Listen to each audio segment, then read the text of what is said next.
pessoal, boa noite, sejam todos bem-vindos. Para quem não estava na palestra anterior, meu nome é Juliana Carvalho, eu estudo aqui no Instituto Federal Goiano, no campus Uritaí. Nós estamos hoje com mais uma excelente palestra, né? E eu vou estar mediando as perguntas, então vocês, assim que tiverem dúvidas, já podem ir mandando no chat, que a gente vai estar respondendo ao final da palestra do Frederico. Passo a palavra para o Murilo agora. Boa noite, pessoal. Meu nome é Murilo, eu sou estudante de Engenharia Agrícola na Universidade Federal do Paraná, campus avançado de Jandaia do Sul e terceiro suplente da FEAGRE.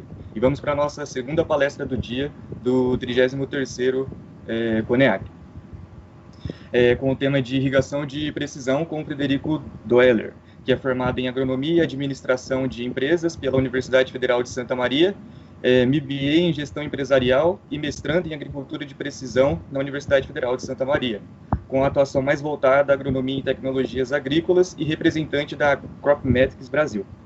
Só uns recados antes de passar para a palavra para o palestrante. Primeiramente, ao pessoal que está assistindo, vocês podem fazer as perguntas no chat durante a palestra, que os minutos finais serão reservados para tirar essas dúvidas, e ao final da palestra será disponibilizado um questionário do chat para confirmar a presença. A gente teve umas modificações em relação à disponibilidade das palestras no YouTube, e agora elas vão ficar disponíveis no final do evento por 48 horas, assim como os questionários. E também o pessoal que vai apresentar trabalho, é obrigatório confirmar a presença. A gente agradece novamente a presença de todos e passo a palavra para o palestrante. Com você, Frederico. Boa noite a todos os colegas e engenheiros. Obrigado muito pelo convite. Essa é uma excelente oportunidade de falar um assunto um pouco novo, né? E para mim vem sido estudo de mais de 5 anos. Eu fui representante de pivô de irrigação e agora eu trabalho mais com manejo de irrigação e tecnologias agrícolas. A irrigação de precisão, no caso, falando em irrigação de precisão de aspersão especificamente, é meu projeto de pesquisa do mestrado, então é uma linha que eu estou desenvolvendo com auxílio até dessas empresas internacionais, são a Cropmetics e a Cropex, que são empresas americanas e israelenses que agora trabalham juntos. Então, eu vou tentar ser breve aqui e tentar... na verdade, eu quero que vocês saiam confusos no final da palestra, que esse é o objetivo, né? Então, para a contratação de profissionais, a gente tem que confundir o povo para dizer que nada é tão simples assim, né? Então, esse é um dos meus objetivos dessa noite, tá? Então, eu vou compartilhar minha tela aqui e vou começar a apresentação. Vocês estão vendo a minha tela? Ainda não, Frederico.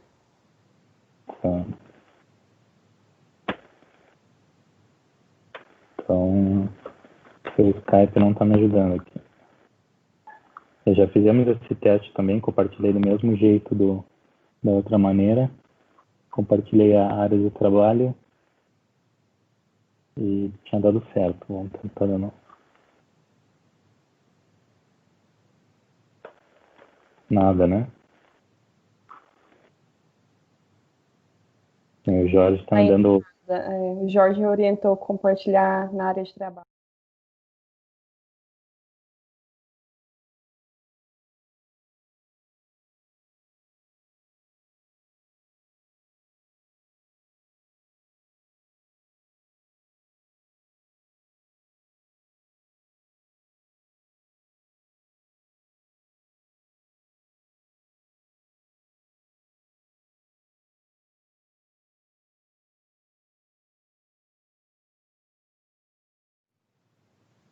Bom, voltamos então. Agora estou aguardando, não sei se vocês estão visualizando a tela da apresentação, agora sim. Ok, vamos começar. Então, aqui as minhas apresentações já foram feitas. Vamos então falar um pouquinho mais por que de irrigação de precisão, né? Por que a água é tão importante para a agricultura. Então, basicamente, temos essa estatística que 80% das perdas de produtividade são causadas por alguma coisa relacionada à água. No caso de seca, 67%, excesso de umidade, 10%, enchentes, granizo ou congelamento, no caso isso é um dado americano, mas a gente sabe que a água é importante tanto no excesso quanto na falta, né?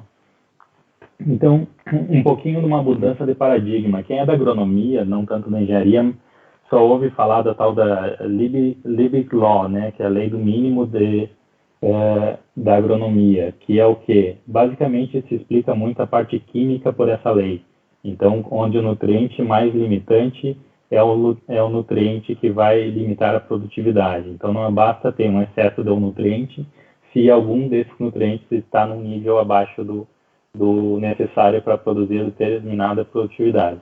Então, a mudança de paradigma é o seguinte, que a gente tem que pensar, e antes até da química do solo, se a gente não resolver a água, a gente tem vários aspectos. A fertilidade é um deles, como os nutrientes que a gente estava falando. A genética é outro aspecto muito importante, que o Brasil evoluiu muito. Tem a produção de cultivos, os defensivos e tudo mais. Mas a água, queira ou não queira, ela é a fonte da vida. Ela é o aspecto principal a ser resolvido. Então, a gente às vezes está mal acostumado com algumas condições normais e a gente acaba esquecendo da água em algumas situações. Mas a água, então, ela é a ripinha ali mais baixa do barril. Então, se a gente não fechar essa ripinha, a gente não nos adianta ter a melhor genética, a melhor fertilidade ou a melhor produção do cultivo, que nossa produtividade vai estar sendo perdida por falta de manejo da água. Basicamente, é essa mudança de paradigma que eu quero colocar com vocês. Então, a gente precisa resolver a água antes de pensar especificamente em todos esses outros fatores, ok? Então, as perguntas, às vezes, se pergunta quanto precisa de água, de chuva, vamos supor, para produzir milho. Eu fiz uma conta aqui, essas contas malucas das unidades imperiais americanas, mas eu fiz uma tradução meio no final, só para ter uma referência. Um milho de 250 sacos, que é um milho de alta produtividade, a gente precisa de 548 milímetros de água para ele completar seu ciclo, fisiologicamente falando. Só que essa água não é um somatório de chuvas, vamos supor, 11 chuvas de 50 milímetros. Isso tudo depende. Então, é isso que no final, acredito que vocês vão ficar confusos o suficiente para dizer que o negócio não é tão simples e a gente tem que olhar mais de perto essas variabilidades. Então, a gente precisa de 548 milímetros de água disponível durante todo o ciclo da cultura para que a cultura consiga desempenhar seu maior potencial produtivo.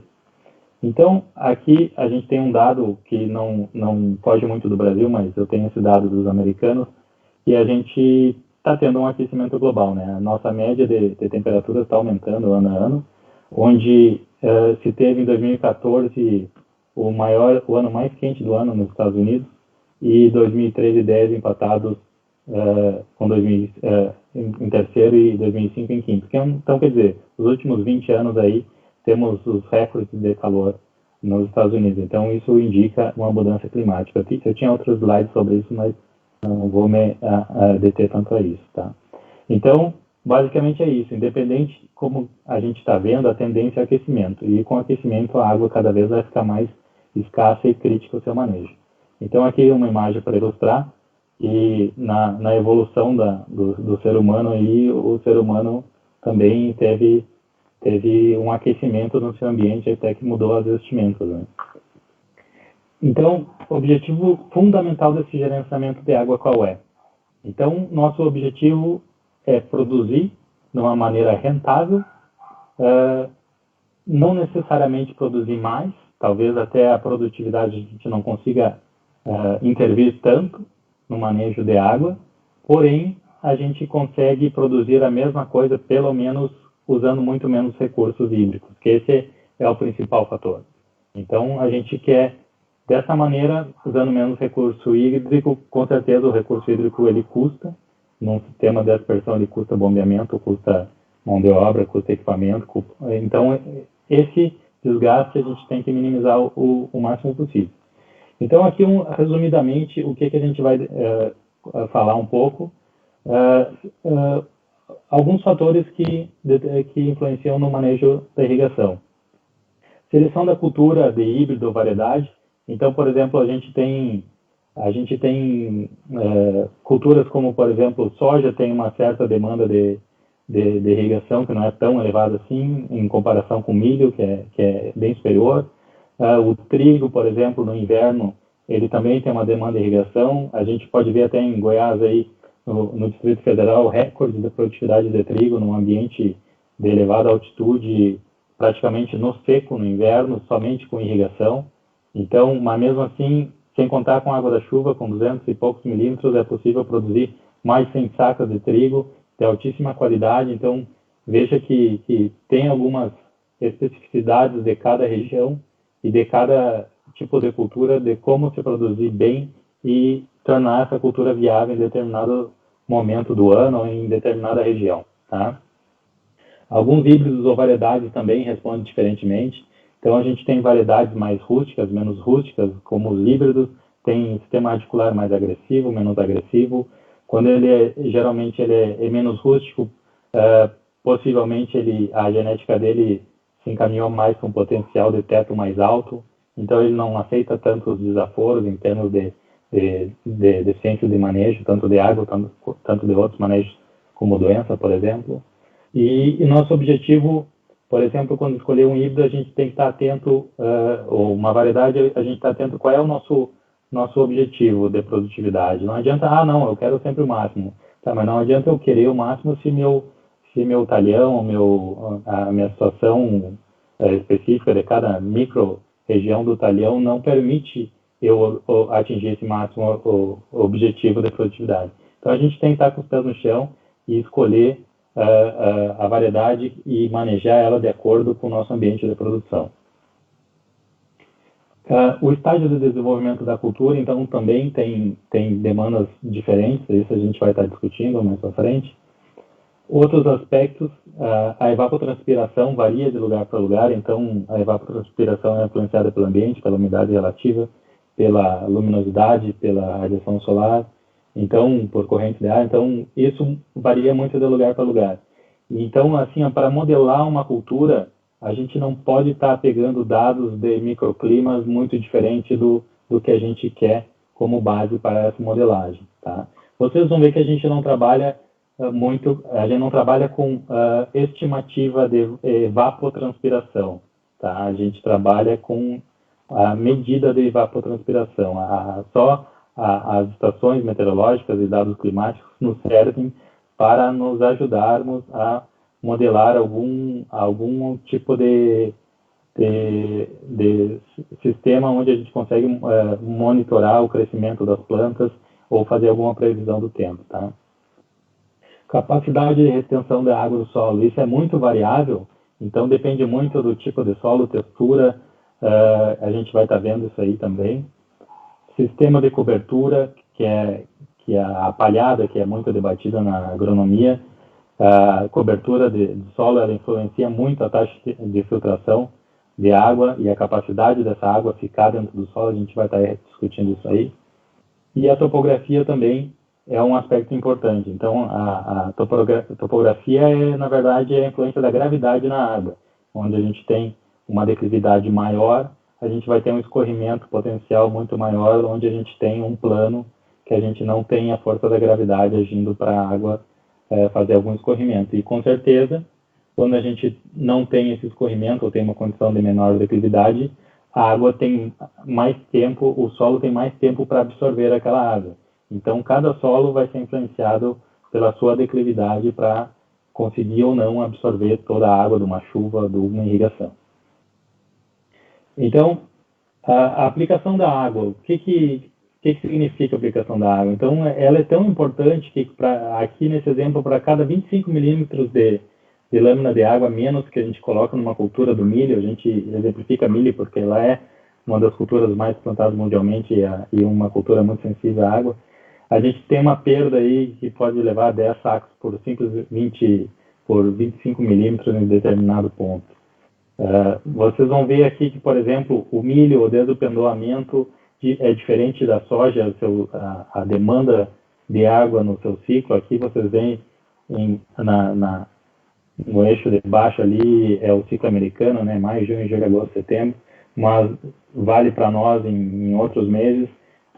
O milho tem um pico de absorção de água antecipada em relação à soja. Então, cada cultura tem uma especificação, cada cultura aceita o ambiente.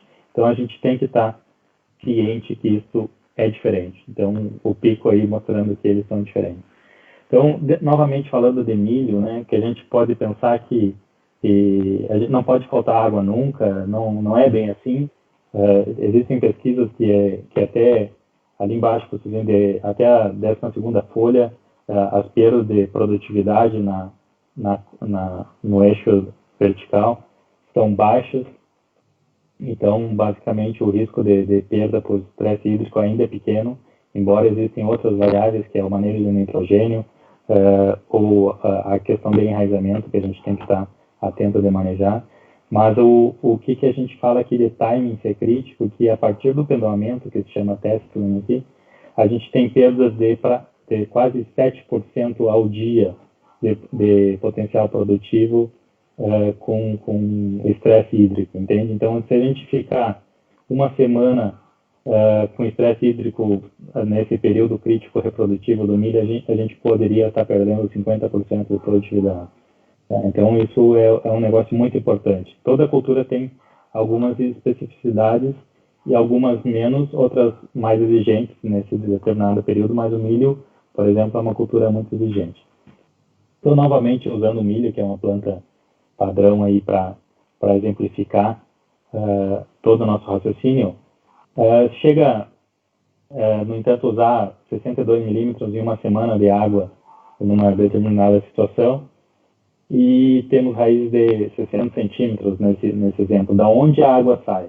Então, tem uma receitinha aqui, que é uma ideia básica, que a água, predominantemente, sempre continua vindo dos primeiros aí, 20, 30, 40 centímetros do solo, tá?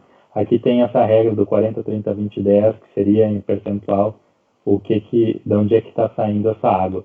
E isso é importante para nós termos noção que com o nosso sistema, a gente consegue saber onde a raiz está, a gente consegue saber o quanto a gente consegue puxar de água de cada profundidade do solo. Então, só exemplificando que a gente tem essa diferença de capacidade de fornecer água nas diferentes profundidades, pela concentração das raízes. E isso muda de cultura para cultura. Novamente, falando de milho, pessoal, não sei se muitos de vocês devem ter contato com pivô ou outro tipo de irrigação. Os pivôs, normalmente, aí no Brasil, eles têm uma característica, ou tinham, principalmente anos atrás, quando os projetos eram muito caros e a gente os projetistas buscavam vender algo mais viável, então acabava podando no que às vezes era vital, que era a capacidade do equipamento de pôr uma lâmina por dia na cultura, né? Então você vem ali no eixo vertical, ali a capacidade de demanda de água do milho, em milímetros por dia. A maioria dos equipamentos de irrigação tem uma capacidade de colocar água em torno de 8 a 10 milímetros por dia. Então, esses equipamentos geralmente estão da linha vermelha para cima em capacidade de colocar água. Porém, a eficiência de irrigação ela nunca é 100%. Ela já parte do pressuposto que ela em torno de 80% já seria uma ótima eficiência de irrigação. Então, a gente já cai, mesmo tendo uma lâmina projetada de 10 milímetros no pivô, a gente tem uma lâmina disponível de 8 milímetros para a cultura, que seria perto daquela linha vermelha ali. Então, o que acontece? A gente tem um ciclo da cultura, que é aí que eu falo de modelagem de cultura, onde a planta vai aprofundando a raiz ao passar do tempo, do período vegetativo, principalmente. Ela vai aprofundando o sistema radicular de acordo com o manejo, características das plantas, das variedades, enfim. E a gente vai chegar mais ou menos nessa divisão, que no início, nesse gráfico, a gente tem aqui essa pizzazinha mostrando de onde é que sai a água, dos 20 centímetros, o roxinho sendo os 20 centímetros superiores, aqui um grená, os 30 centímetros mais, de profundidade, o amarelinho 50 centímetros. Então, a gente vê que inicialmente a água a água é suprida pelos primeiros 20, 30 centímetros, depois a raiz vai aprofundando. Isso, lógico, em teoria é mais ou menos assim que se comporta.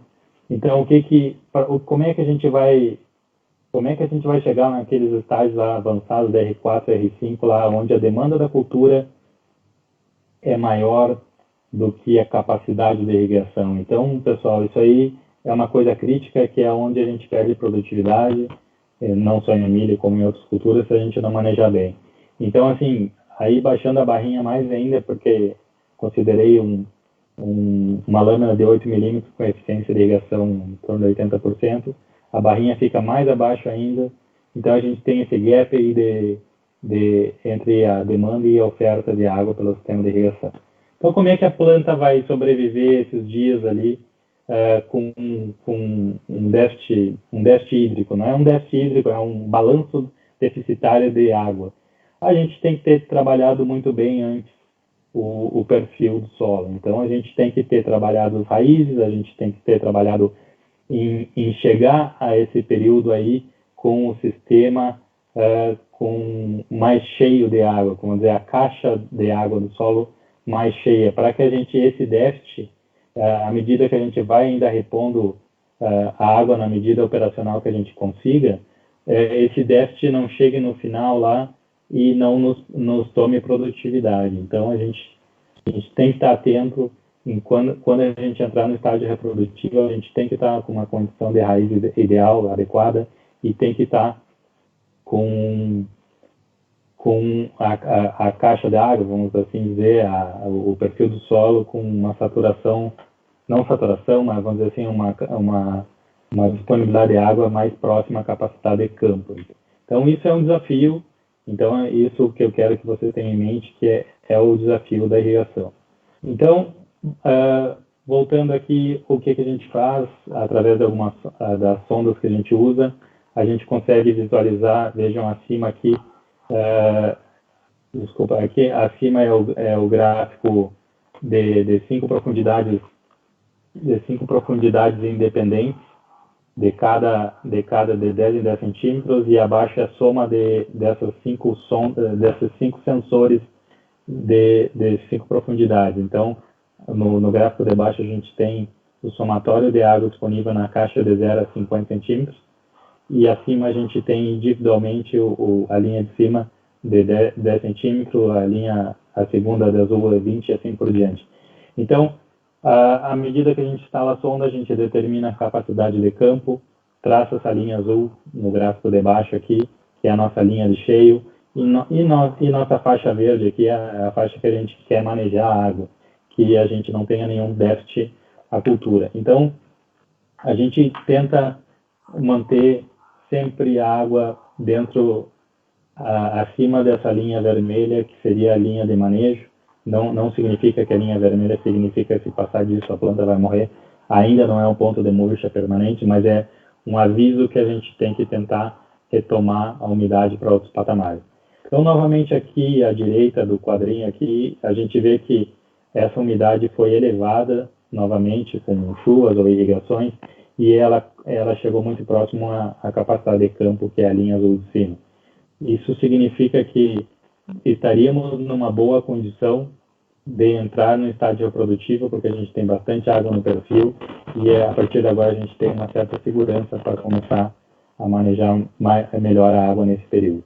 Então, esse período anterior aqui pode se considerar um período normal vegetativo, onde a gente trabalhou muito bem a irrigação, a umidade veio diminuindo a partir dos níveis superiores do solo. À medida que foi avançando, a planta foi tirando mais água, que esses degraus aqui são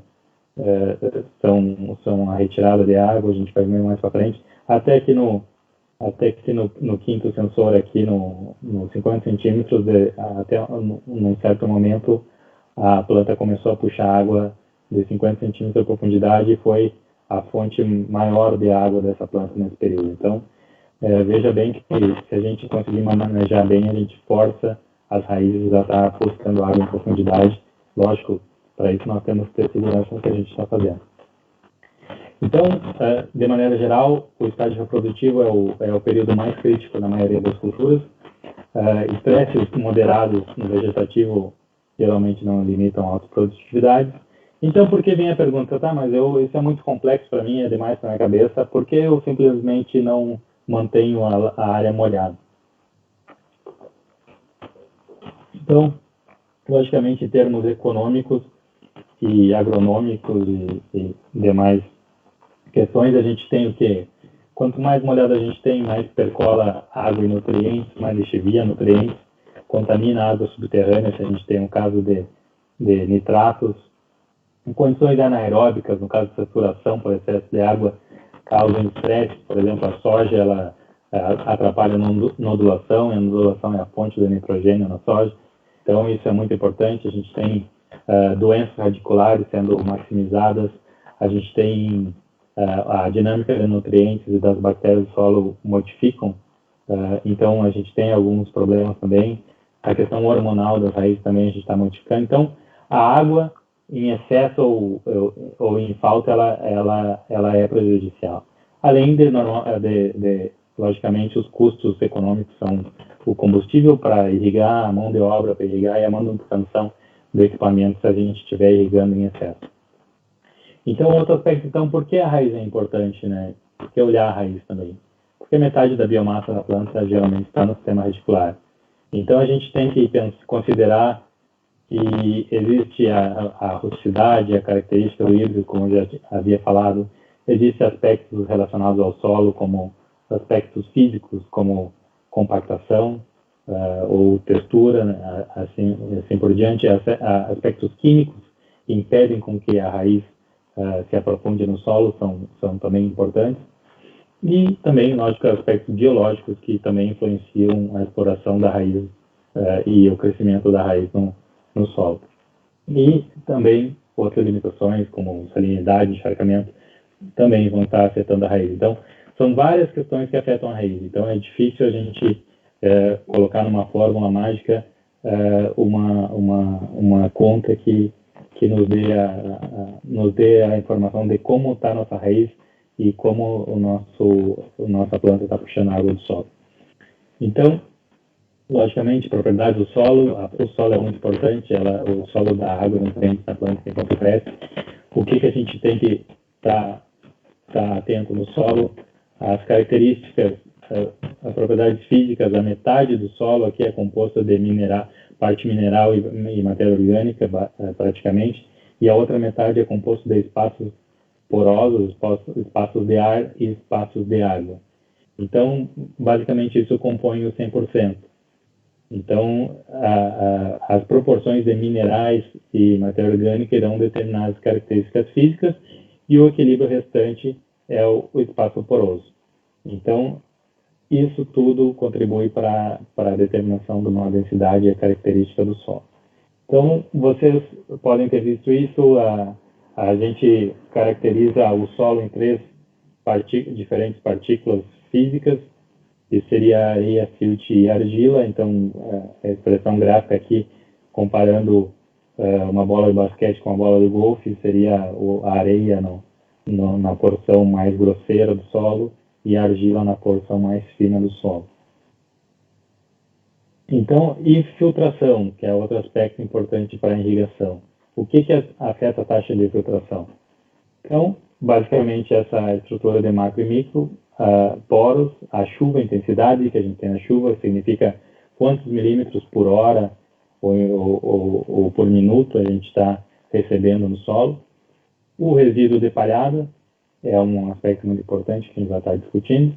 O preparo do solo, porque ela afeta toda essa questão acima, que é os resíduos e as texturas, e os macro e microporos. A compactação, que ela vai ser um impedimento físico para a infiltração da água no perfil do solo.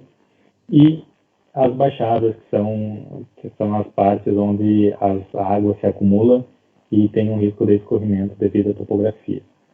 Então, como a chuva afeta a infiltração, pessoal? Isso na agronomia é bastante debatido, que existe um estudo até que em 1 hectare a gente tem o equivalente a 50 toneladas de dinamite em força, impacto de energia por ano em chuva.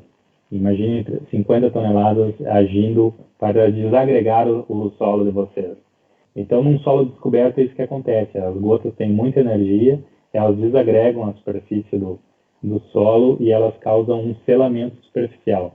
Está expressado ali no gráfico, esse selamento, ele tampona os poros na superfície, fazendo com que fique um encascorramento, seria uma palavra assim, que onde a demais água que a gente estaria colocando ali, ela não teria capacidade de filtrar, porque a gente estaria selando esse solo, e ela acabaria eventualmente escorrendo. Então, a chuva tem uma importância muito, muito grande na infiltração. Então, isso que a gente comentou antes, a taxa de infiltração é um negócio muito importante de ser analisado, que é essa velocidade que a água infiltra, e ela diminui à medida que o solo umedece. Então, a gente tem esse gráfico aqui, onde a taxa de infiltração aqui em polegadas por hora na vertical, a gente tem um início lá, 37 milímetros mais ou menos por hora, e nas primeiras horas no eixo horizontal. Então, a gente tem na primeira hora praticamente satura essa capacidade de infiltração, e depois a infiltração se torna muito lenta. Então, ela se torna muito devagar para o solo conseguir absorver quantidades muito altas de água. Então, basicamente é aquilo. Vocês têm que entender que uma chuva de 30 milímetros em 24 horas ou numa tromba de água é totalmente diferente para o solo. E, lógico, isso vai ser muito mais diferente para um solo arenoso do que um solo argiloso. Então, o solo arenoso tem uma característica de poder absorver muito mais água, mesmo depois de algumas horas, do que o solo argiloso, porque pela característica de porosidade que ele tem. Ele não tem resistência à entrada de água. Então, o silt fica na intermediária nessa situação. Então, o que a gente não quer na irrigação por aspersão é isso aqui. A gente quer colocar a máxima lâmina de água, que significa o quê? A gente não vai ter frequências de irrigação, porque a frequência de irrigação nos gera perda superficial, que eu vou estar discutindo mais para frente, mas a gente não quer uma lâmina alta que gere essa foto que a gente vê aqui.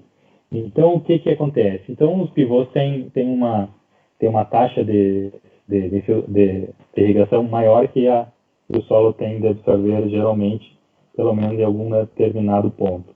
Então, a gente tem que pensar que o pivô é programado para colocar uma lâmina num período muito curto, e quanto maior o pivô, como ele é um círculo, e essa é a lógica do círculo, a parte mais externa do círculo, vamos dizer assim, do pivô, ela tem que colocar, ela anda mais rápido, então ela tem que colocar uma lâmina por tempo muito maior, porque enquanto o centro do pivô ele demora o mesmo tempo para girar um perímetro muito pequeno, a extremidade ele tem que girar um perímetro muito maior. E os bocais são calculados para suportar isso e colocar a mesma lâmina ao longo de todo o pivô. Então, a única maneira que isso pode acontecer é quando a extremidade põe muito mais água por hora do que a parte interna. E isso vai gerar, dependendo da situação, alguns transtornos de manejo de irrigação. Então, nenhum pivô é igual. Quanto maior, muito pior é manejar a extremidade do pivô. Depende do tipo de solo e depende da topografia que a gente vai estar discutindo. Então, a gente sempre quer evitar o escorrimento superficial. Uma maneira de reduzir esse escorrimento superficial: diminuir o volume bombeado. Isso não é tão simples, porque a gente pode estar não suprindo a cultura se a gente começar a ter bombeamentos com pouca lâmina. Aumentar o diâmetro do aspersor, que eu vou mostrar no próximo slide. Diminuir a compactação, que seria quebrar barreiras físicas para a água infiltrar mais. E reduzir a lâmina aplicada, que é igual a maior frequência. E isso é um risco, porque a maior frequência de irrigação significa a superfície do solo mais úmida, significa uma evaporação maior daquela lâmina e uma eficiência muito mais baixa da irrigação. Então, o que é o aspersor? Aqui, só para você ter uma ideia, muito pessoal de engenharia agrícola vai trabalhar numa empresa de equipamento de irrigação. A gente tem um padrão de aspersor, tem basicamente 2, 3 marcas no mundo, mas elas têm mais ou menos o mesmo raciocínio. Os pivôs mais antigos, convencionais, a gente tem um aspersor chamado Super Spray numa determinada marca, que tem, por exemplo, essa área de precipitação. Então, ele tem 500 e poucos pés quadrados de precipitação por área, né? Enquanto o aspersor IOB tem uma característica diferente, ele consegue atirar uma gota diferente, uma gota mais grossa, e consegue fazer uma superfície 5 vezes maior. Então, no mesmo tempo, o aspersor consegue distribuir o mesmo volume de água numa área 5 vezes maior. E isso é importante, porque possibilita com que o solo tenha tempo de infiltrar melhor essa água. Tá? Então, isso, desde o bocal lá do aspersor, do tipo de aspersor, vai ser vital para o manejo de água. Então, os efeitos da cobertura do solo. Então, o que é mais importante? Como é que eu melhoro a minha infiltração? Vou lá descompactar o solo, o que eu posso fazer? E é bem simples, a cobertura do solo é a melhor ferramenta para melhorar a eficiência de infiltração. Então, a gente tem dados aqui que uma chuva simulada de 60 milímetros em uma hora infiltrou 100% no caso de um solo coberto. Lógico, eu não sei que situação isso se deve, se é argiloso ou não tão argiloso, se a declividade é baixa, mas indica que a palhada ela reduz e muito o escorrimento. E um solo nu, nessa mesma situação, quase 80% deixou a área por escorrimento. Então, novamente, o que essa cobertura vai fazer? Ela vai evitar a evaporação dos 50, 75 milímetros durante o ciclo de irrigação. Ela isola o solo da radiação solar, que é a principal ação de evaporação. E o que acontece? Permite com que não cause selamento superficial e a água seja empurrada para as zonas mais profundas do perfil do solo. Então, ajuda a encher todo o perfil. Então, como eu disse antes, quanto mais vezes a gente irrigar ou umedecer o solo, maiores são as perdas de evaporação, porque aquela lâmina não entra no perfil, ela fica nas primeiras camadas, onde a gente tem uma maior temperatura e uma maior demanda de evaporação. Então, novamente aqui, os efeitos da evaporação, na linha de cima a gente tem a demanda atmosférica relativo a 100%, o 1 sendo 100%, e abaixo aqui a gente tem dias após o molhamento, então 0 até 20 dias após algum molhamento, e a evaporação relativa, o que significa? Significa que o solo bare soil, que significa o solo nu, a gente tem nos primeiros dias ali, a gente tem uma taxa de evaporação muito alta, então ele vai diminuindo até ele se estabilizar muito longe disso. Então, e um solo coberto com resíduo, a gente já tem uma demanda, uma taxa de evaporação quase menos da metade da taxa do solo nu. Então, isso já é um aspecto muito mais interessante, porque a gente consegue evitar um pouco a ação da demanda atmosférica pela cobertura do solo. E a matéria orgânica, o que a matéria orgânica influencia? Muita gente fala, não, tem que aumentar a matéria orgânica por causa da seca. O que a matéria orgânica influencia? Basicamente, cada 1% de matéria orgânica nos 30 centímetros superiores aumenta a capacidade em torno de 15,5 milímetros de água no solo. Então, é difícil incrementar 1%, então, mesmo assim, se a gente estiver incrementando 1%, fora outros aspectos biológicos, a gente estaria apenas mexendo em 15,5 milímetros a 20 milímetros de água a mais, tá? Medindo a eficiência da água. Então, isso que a gente pode fazer com equipamentos. Então, uma chuva aqui, nesse caso, de 58 milímetros, solo cultivo convencional com declividade baixa. A lâmina, nosso status estava aqui e tivemos esse pequeno acréscimo na umidade, significa que nossa eficiência, a nossa eficiência foi muito baixa. Então, a gente teve um adicional de somente 12 milímetros no solo de 58 de chuva. Então, é isso que eu quero que vocês pensem, que a chuva nem sempre é o que a gente espera. E a eficiência de irrigação a gente também tem como calcular. Então, se a gente tem um percentímetro lá do pivô que coloque 16 milímetros, a gente vai lá e olha no nosso gráfico as irrigações, a gente tem como analisar aqui que se a gente aplicou 16 milímetros, a gente teve 12 milímetros e meio de incremento no perfil do solo. Significa que a gente teve um incremento de 77%, uma eficiência de 77%. Então, nem tudo que a gente irriga também vai para o solo. E esse é até uma eficiência razoável. Topografia, eu vou dar uma acelerada aqui para não ficar tão preso, mas acho que vai dar tempo. Talvez o meu fone aqui acabe a bateria, eu tenha que trocar, porque ele não dura muito tempo. Então, a declividade. Como a declividade afeta essa infiltração, pessoal? Então, a gente tem aqui coarse sand, que seria areia grossa, e argila na parte de baixo. Significa o quê? A gente, geralmente, os solos são intermediários, não são nesses extremos, mas só para a gente pegar uma referência, um solo razoável aqui, um solo intermediário aqui, loam sand, que seria na declividade de 0 a 4, ele tem a capacidade de infiltrar 22 milímetros por hora quando plano, e numa declividade mais baixa, mais alta, ele já infiltra 1/4 disso. Então, basicamente, isso muda muito no aspecto planta, que a planta vai, de fato, receber disso.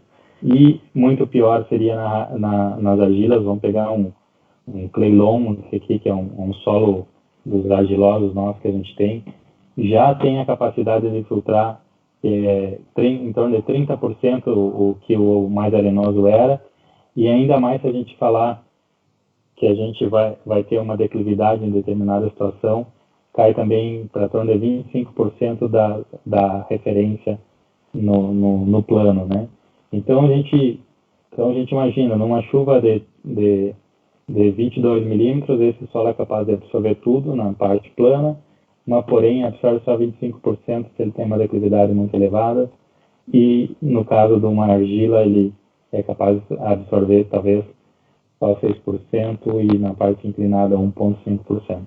Lógico, tem outras influências, como a gente falou, de palhada, que vão maximizar isso, porém, em termos naturais, é isso que o solo vai desempenhar. Então, como isso vai influenciar, né, nas prescrições? VRI, que a gente chama, seria o Variable Rate Irrigation, que seria a irrigação a taxa variável. Isso é um aspecto muito importante para a gente estar considerando. Evapotranspiração, o que impacta é a demanda evaporativa, a força primária, a radiação solar é o principal fator para evaporação, mas também existe a demanda atmosférica, que é a relação da temperatura, umidade e velocidade do vento, que à medida que a planta vai tendo maior índice de área foliar, a demanda atmosférica vai se tornar o principal fator de perda por evapotranspiração. O que é evaporação? É simplesmente a evaporação, é água direto do solo para o ar, não passa por nenhuma planta. Então depende dessa questão do solo úmido na superfície. Quanto mais frequência a gente irriga, mais evapora. Demanda evaporativa da superfície, que são os aspectos do ambiente. E o solo nu exposto à luz solar também vai ter uma maior perda de umidade. Então, por que acontece a evapotranspiração agora, que é a água que passa pela planta? Porque a planta precisa largar água no ambiente para absorver CO2 para fazer a fotossíntese, né? E como é que a gente mede isso? A gente mede aqui nos nossos gráficos dos nossos sensores. Significa o quê? Quando a planta está respirando à noite, ela não absorve água, e durante o dia, e a gente tem essa linha do night aqui, que é a linha horizontal, e durante o dia ela puxa a água do solo, a gente tem um gradiente de água para baixo. Então, esse degrau aqui que a gente vê, significa que a gente tem atividade de uma planta. Então, com isso, a gente consegue ver nos sensores qual a profundidade que a raiz está, porque a gente tem um sensor a cada 10 centímetros que nos indica onde é que a raiz está puxando água. Então, é isso que eu queria falar desde o início, que eu acho que eu gostaria de confundir mais vocês, então eu acho que eu consegui. Então, mediante de tantas variáveis, vocês ainda acham que é possível irrigar sem nenhuma ferramenta que possibilite medir a umidade em tempo real? Porque existe hoje em dia empresas que trabalham com estimativas, pegam dado climático, dado uma planilha do Excel melhorado, um algoritmo milagroso, mas não existe como a gente, na nossa realidade hoje, como estimar tudo isso por matemática, por algo estimado. Então, por isso que eu digo assim, não adianta, e se a gente tem um coeficiente de erro na nossa fórmula, a gente vai estar sempre pecando pelo excesso. E como eu falei para vocês, o excesso é tão ruim quanto a deficiência. Então, o excesso de água, além de causar gastos excessivos, ele também causa danos agronômicos para a cultura. Então, qual é o método número 1? Voltando ao manejo, qual é o método número 1 usado para irrigação, para manejo de irrigação? É o fazer o que o vizinho faz, né? Então, às vezes, fazer o que os outros fazem não nos leva ao sucesso. A gente tem que estar buscando fazer algo diferente. Mesma coisa, eu faço uma correlação com vocês. Vocês, no carro de vocês gostariam de ter sempre esse ponteiro, que vai indicar para vocês quanto ele está cheio, quanto ele está vazio, e qual seria o ponto ideal de estar voltando ao posto de gasolina.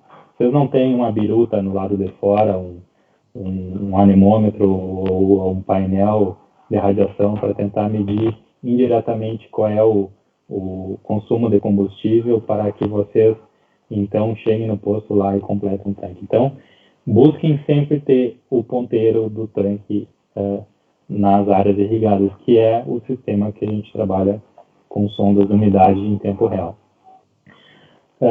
Encurtando aqui, a gente trabalha com sondas FDR, que levando em consideração todos os tipos de sensores que existem no mercado.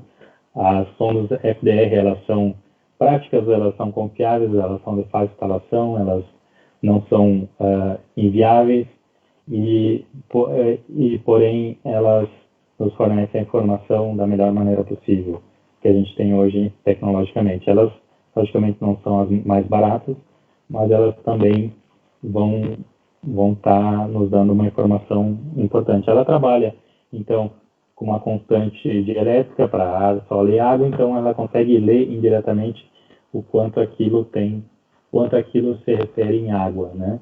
Então a gente tem uma calibração para que ela transforme essa leitura em milímetros de água no solo. Tá?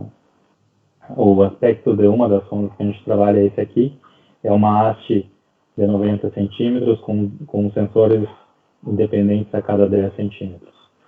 Aqui novamente, só voltando um pouco do gráfico aqui, uma correlação com o que a gente falou dos ponteiros.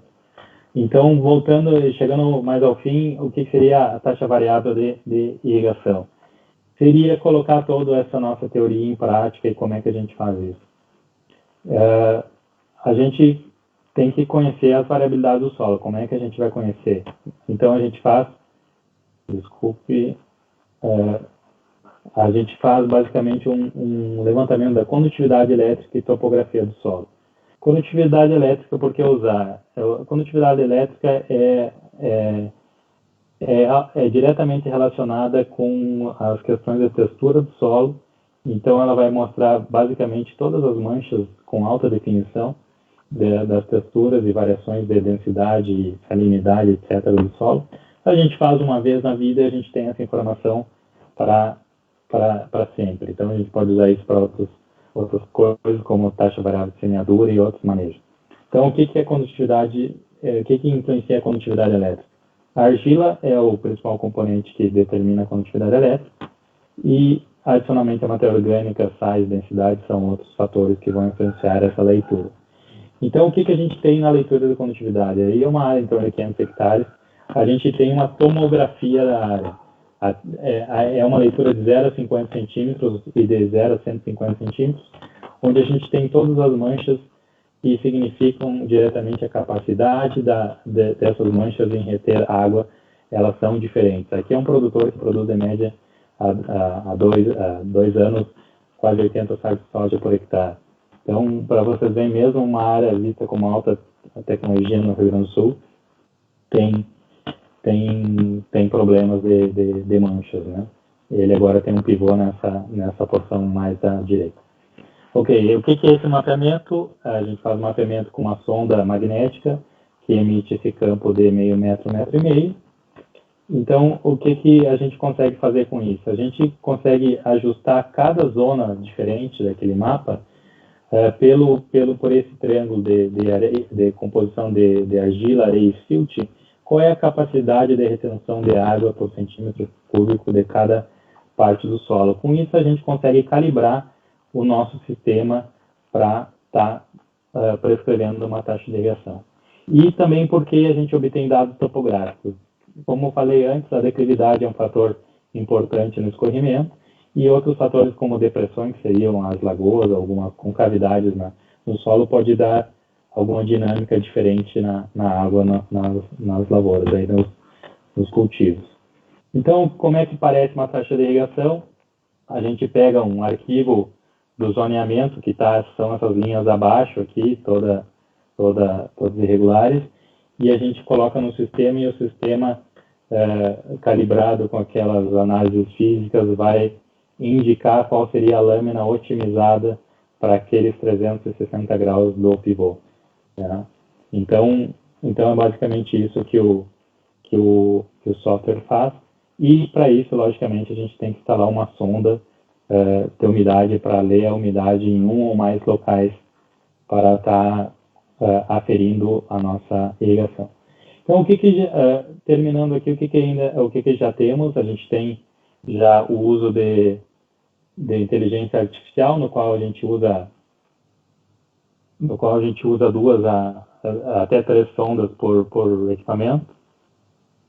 Então, a gente usa até 3 sondas por equipamento, no qual as sondas se conversam entre si e, logicamente, com o sistema, e prescreve a nova lâmina de irrigação. Já existe áreas modelo nos Estados Unidos onde foi feita uma irrigação sem o humano colocar a mão. O humano só supervisionava o equipamento. Então, todo o sistema ele fazia as leituras e prescrevia uma nova lâmina e acionava o sistema de irrigação automaticamente. Tá? Então, o que é essa taxa variável? Ela vai pegar uma variável, por exemplo, de condutividade elétrica, que seria isso, com algumas variáveis de declividade, que seria o nosso segunda variável mais importante, e prescrever uma lâmina, nesse caso longitudinal, que seria o caso mais viável de ser feito, porque a gente não tem que investir muito para ter uma variabilidade da velocidade do pivô. Hoje em dia, qualquer sistema de automação, em torno de R$15.000, você coloca uma automação que pode ligar pelo celular e fazer tudo isso aqui. Então, não é um negócio inviável. Então, a gente estaria possibilitando fazer essas zonas de manejo, né, com manejo simplesmente na velocidade da última torre. E, lógico, existe a prescrição para se a gente quisesse variar a lâmina dentro do comprimento do pivô, mas isso necessita um investimento muito mais alto em válvulas e tudo mais, que ainda isso está em estágio muito inicial, e isso para grandes culturas acho que vai muito longe ainda para ser implementado. Então, basicamente, aqui é um exemplo que a gente tinha uma produtividade baixa em determinadas regiões nesse talhão, no qual, com ajuste de lâmina, a gente conseguiu homogeneizar mais essas zonas de escorrimento, possivelmente com declividade mais acentuada. Então, tudo isso pode ser feito com um manejo de taxa variável de irrigação. Aqui é a alocação da sonda. A gente tem alguns critérios para alocar a sonda. A gente usa um software no qual ele considera aspectos da condutividade elétrica e da capacidade de retenção de água, e aspectos topográficos. Então, essas manchas pretas são as manchas nas quais o software nos diz que aqui, conforme esses 2 atributos, estaria ok alocar a sonda para medir a umidade nesse pivô e representaria toda a circunferência. Então, lógico que a gente tem outros critérios, mas esse seria um dos artifícios usados para a colocação da sonda no pivô. Então, aqui, por exemplo, a sonda seria alocada sempre numa zona, se fosse uma sonda só, seria sempre alocada numa zona de média irrigação, no qual a gente faz um perfil virtual para as outras regiões, para estar determinando quantas outras regiões têm de água disponível para estar startando um novo ciclo de irrigação. Basicamente, pessoal, aqui é um visual de como fica uma prescrição de irrigação que a gente manda automaticamente para os controladores dos pivôs. A gente pode editar, por algum motivo ou outro, as lâminas nessa planilha da direita, e a gente vai ter a variabilidade em todo o ciclo do pivô. Depende muito do tipo de automação, a gente pode ter uma lâmina para cada 2, 3, 4, 5 graus da circunferência, então a gente pode ter até 180 prescrições em um pivô, tá? Automaticamente, conforme esse nosso critério. E, para encerrar, a mensagem final, que a água sempre foi e sempre será o nosso recurso mais importante, então a gente precisa de um sistema para manejar isso. Então, o que a gente busca, eu acho que vai ser pergunta da prova de vocês, ver se ninguém está dormindo aí. O que a gente busca é a água no tempo certo, na quantidade certa que a sonda nos permite e no lugar certo que o PRI, que é a taxa variável, nos permite. Então, a irrigação de precisão é isso, a água no tempo certo, na quantidade certa e no lugar certo. E ainda há outras teorias que falam ainda da maneira correta. O que seria a maneira correta? Seria mais a aplicação, que seria mais voltada àquela parte do aspersor, da saída do equipamento até chegar no solo, entende? E a infiltração eficiente. Então, seria mais um quarto argumento aí para a irrigação de precisão. Então, aqui, pessoal, fica o meu contato, acho que cumprimos o prazo aí de 1 hora. Fico à disposição para as perguntas. Enfim, fico disponível para o pessoal aí. Tenham liberdade de me mandar um WhatsApp, de me ligar, mandar e-mail, se interessam trabalhar nessa área, se tem alguma dúvida. Enfim, é um horizonte muito amplo aí para explorar isso nos próximos anos. A tecnologia já existe, ela não é inviável, a metodologia já existe, então os benefícios são grandes, então a gente precisa de profissionais aí competentes para estar trabalhando com isso também, tá? Então, agradeço a todo mundo e fico à disposição.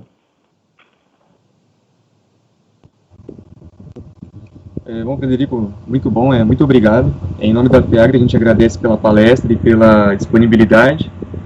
Tenho certeza que o assunto foi extremamente importante para a nossa profissão e só agradecer aí mesmo. Passar a palavra para a Juliana. Obrigado. Obrigado, Murilo. Bom, Frederico, eu acredito que o pessoal foi bem esclarecido, porque tivemos pouquíssimas perguntas, mas eu queria até fazer um comentário mesmo, porque eu trabalho aqui em projetos também com irrigação, né? E a gente vê muito hoje a irrigação como um vilão no agronegócio pela questão do uso da água, né? E eu acho que a agricultura, tanto de precisão e a irrigação de precisão, ela está aí justamente para mostrar isso, né? Que quanto mais você consegue fazer um manejo eficiente, quanto mais você tem essa tecnologia, né, descrita e implementada no campo, você consegue muito mais minimizar recursos, né, hídricos, do que fazer uma irrigação realmente livre, né, sem manejo algum. Então, é mais um comentário mesmo. Eu acho que é uma coisa que nós, que somos não, né, futuros engenheiros, no meu caso, mas que a gente tem que enfatizar muito, porque, assim, eu acho que o pessoal tem muito essa tendência de que a irrigação é um vilão, e realmente não é. A gente está aí para produzir e consegue produzir muito bem e utilizar bem o recurso, né, principalmente com o manejo. Eu acho que tem Só um complemento sobre o que está falando, assim, ó. A gente tem, como eu trabalhei com uma empresa de engenharia, também agrícola, que seria um fabricante de pivôs, a gente tem muito, aí puxando um pouco pro agrônomo, né? A gente tem muito essa disputa de mercado agrônomo e engenheiro agrícola, e eu acho que isso está de maneira equivocada, porque a gente tem que pensar assim, essa empresa que eu representava, como todos os outros equipamentos, pensam muito no equipamento, e eu acho que vocês veem isso hoje, e eles não sabem muito a aplicação do equipamento no campo, no ponto de vista planta, no ponto de vista solo. E então essa conversa entre a máquina e a planta, no caso, tem que ser feito esse link, sabe, entre os profissionais. Então isso é importante porque o que na verdade paga a conta é o ambiente, é a planta, é a agricultura, né? Então a gente tem que ter esse link aí da engenharia do projeto com a planta. Sabe? Eu também concordo. Nós tivemos outras perguntas aqui, se essas técnicas, né, de agricultura, de irrigação de precisão, elas podem ser utilizadas também em pequenas propriedades, ou seria mais viável só para uma propriedade maior, né? Se seria, às vezes, um custo-benefício seria viável. O que acontece depende do método de irrigação, né? Uma propriedade pequena pode gerar uma receita numa área maior do que um pivô grande. Isso não quer dizer. Depende muito do tipo de cultura, né?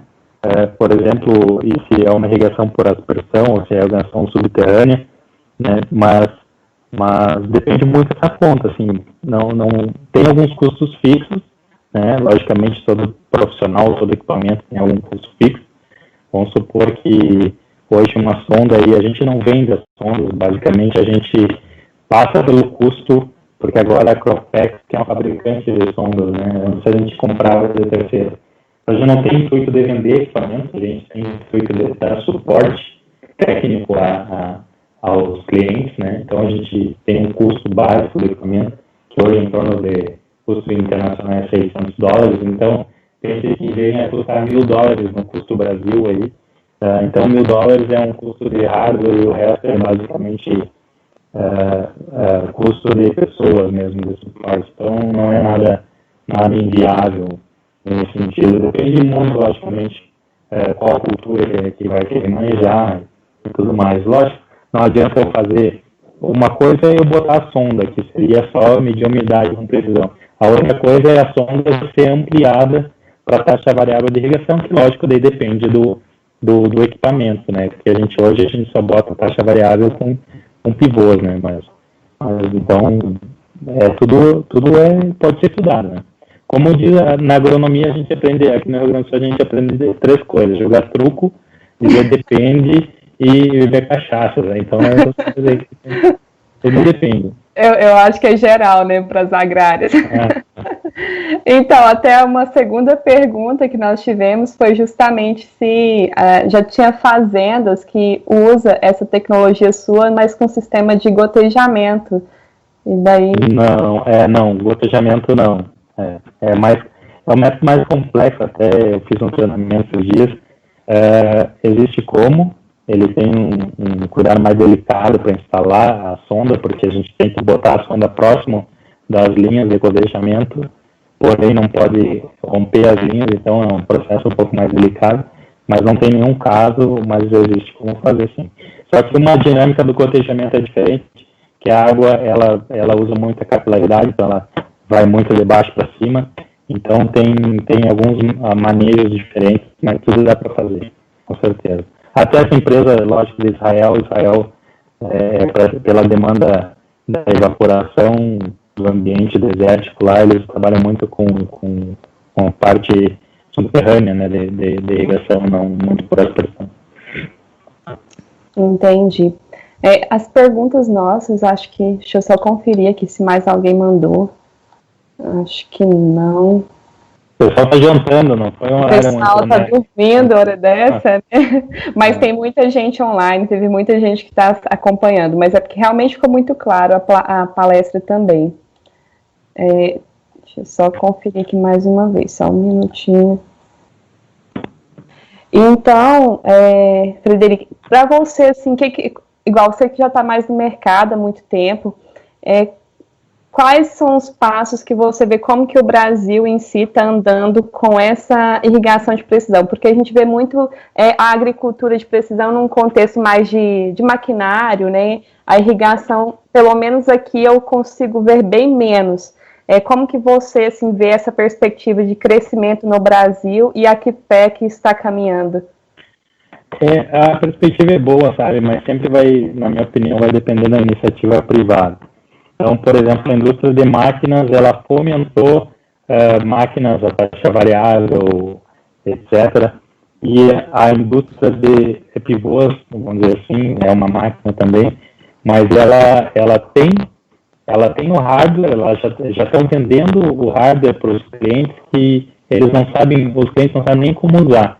E a empresa, de novo, ela é focada muito na parte de engenharia e comercial, às vezes não quer se deter ao detalhe de agregar valor final ao cliente. Então, eu não sei como, mas deveria ser feito um link dos engenheiros, dos técnicos, enfim, que estão no campo, com os produtores para que, bom, vamos lá, tem uma tecnologia, o senhor já tem, muitas vezes, parte do produto na mão aí, basta alguns ajustes, e essa tecnologia de taxa variável por ângulo aí é muito fácil de fazer.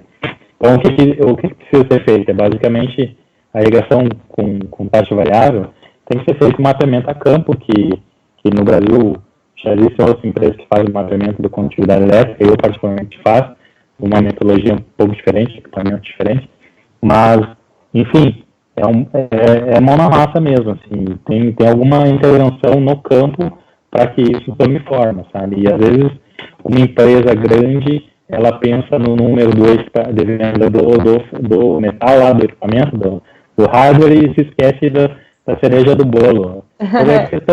E é normal, as empresas se focam numa coisa e acabam deixando espaço, e é bom para o profissional, né? O profissional que acaba achando um nicho, ele começa a desenvolver alguma tecnologia, alguma solução mais versátil, assim, de uma maneira mais prática e rápida. Então, eu acho isso. Eu acho que as empresas, no caso de irrigação, pelo que eu conheço, praticamente todas, elas ainda vão continuar, elas vão até talvez no folder falar em taxa variável de irrigação, só que vocês vão chegar na loja lá na concessionária e vão dizer, eu não sei como é que funciona isso, tem que falar a verdade. Está lá no folder, mas não sei. Então, porque existe essa falta desse link, sabe? A pessoa não limita alguém ser engenheiro agrícola em descobrir uma coisa mais voltada a manejo agronômico, né? Porque não é um bicho de sete cabeças, né? Só que geralmente a pessoa fica bitolada vamos dizer, na mecânica, no metal, no hardware ali, por assim dizer, e perde um pouco do raciocínio do todo, né? Que a água, na verdade, é o todo, né? Na dinâmica da irrigação. É verdade. Eu acho que chegou mais uma pergunta. Se você pensa, né, em adaptar esse sistema com automação. Automação do pivô. É isso que eu expliquei antes. Que existiu esse projeto piloto no qual a fazenda, na verdade, é proprietária da Cropmetrics, que ele tem uma fazenda lá no estado de Nebraska. Ele colocou a fazenda dele, o sistema automatizado de irrigações dele. Não sei se foi nos pivôs exatamente, mas é o futuro, sabe? Só que é aquela coisa, temos que estar tudo redondinho para fazer isso acontecer. E essa conversa das empresas de software, ou empresas que geram tecnologias de manejo, por exemplo, com quem fabrica o equipamento, ela tem que existir.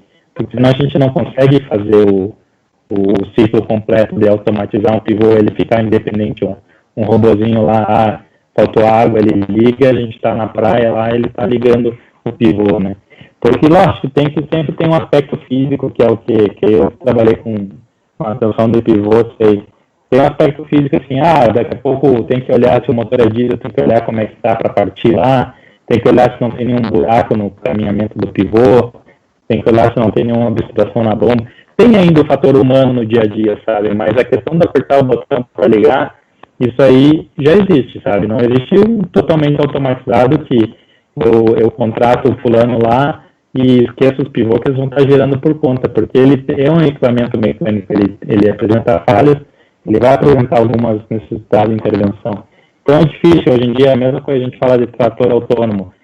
Para ter trator autônomo não é o problema do trator, o problema é que o implemento vai ter que ter tanto sensor lá para tanto problema que acontece, que o operador só enxerga, e o troço vai ser inviável. Até onde o implemento vai ter esse número de sensores, que os engenheiros agrícolas vão ter que desenvolver sensores que sejam viáveis para eliminar o operador cuidando das variáveis ali que podem acontecer, isso vai demorar um tempo, então a gente vai ajustando, mas eu acho que o passo tem que ser dado, né? Se a gente tem um equipamento que hoje em dia quase todas as empresas praticamente têm alguma automação à venda com o pivô, que é automação, o que é? Ligar para um computador, ligar para um celular, lógico, estando tudo certo lá no equipamento no campo, aperta um botão e está ligando.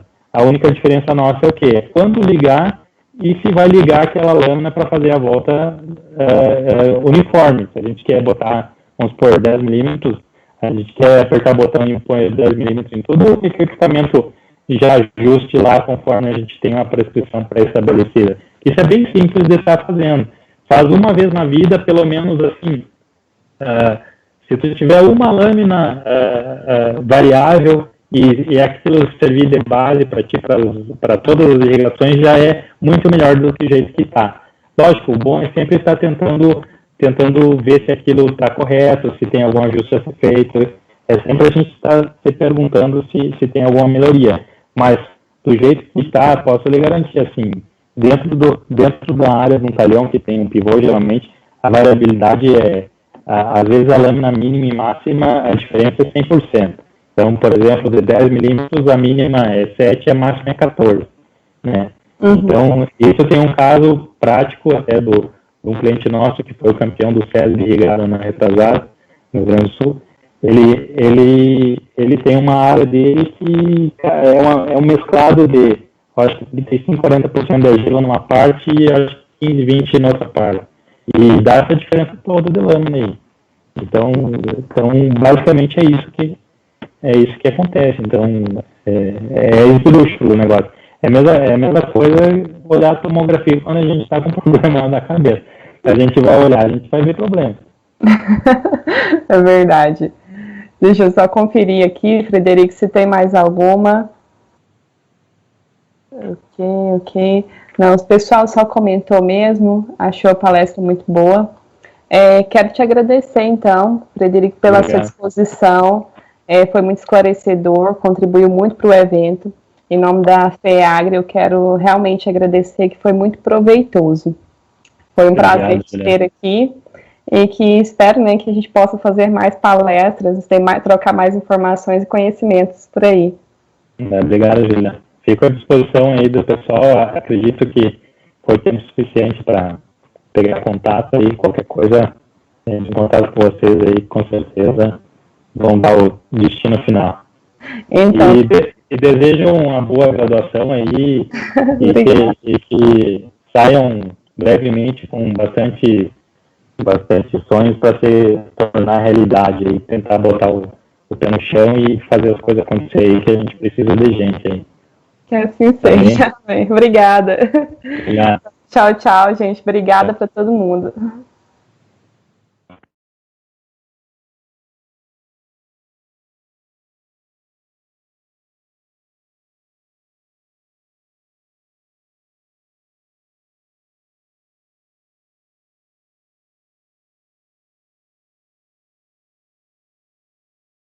A nossa terra é a nossa casa. E para colher o amanhã que nós queremos, a nossa parceria faz toda a diferença. O Banrisul está oferecendo diversas linhas de crédito e prorrogando as dívidas para quem é produtor rural enfrentar a crise, faça chuva ou faça sol. Pode acreditar, tudo isso vai passar. E trabalhando juntos, vamos sair ainda mais fortes. Banrisul, nossa parceria faz a diferença. A Caixa é o banco de todos os brasileiros. E muitos trabalham na Caixa. Somos mais de 150 mil. E cada funcionário, cada parceiro, em cada lugar, está procurando atender você, cliente ou não cliente, da melhor maneira possível nesse momento desafiador. Mesmo à distância, pelo site, aplicativo, telefone ou nas operações essenciais, pode ter certeza. A Caixa, nesses 159 anos, nunca esteve tão perto de você. Somos os maiores produtores de arroz do Brasil. E graças ao trabalho dos agricultores, o arroz chega à mesa de todos. Para combinar com feijão, para fazer o melhor carreteiro, para alimentar os bebês, para testar uma receita nova de risoto ou transformar você num chefe. Fique em casa e alimente-se bem. Arroz é saúde. Bom apetite! IRGA, há 80 anos fortalecendo a agricultura. Governo do Rio Grande do Sul. Novas façanhas.